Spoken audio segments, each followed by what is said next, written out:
need to name, because we place so much, again, we put this onto grief of like, if you're grieving, Yeah, it it has to looks a look like certain this. way. Yeah. And if you're not crying, if you're not, in pain, obvious pain, it's not still there. And I talk about this a lot in the grief portal, because I think this is, to your earlier question, one of the tools that you have to develop, and that inevitably will develop in this portal because you have to.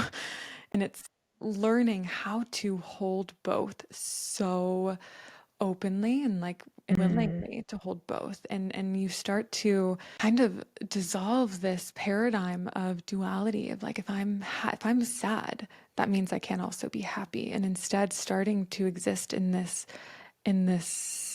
you know ever evolving and paradigm where two and three and infinite number of things can exist at the same time, right?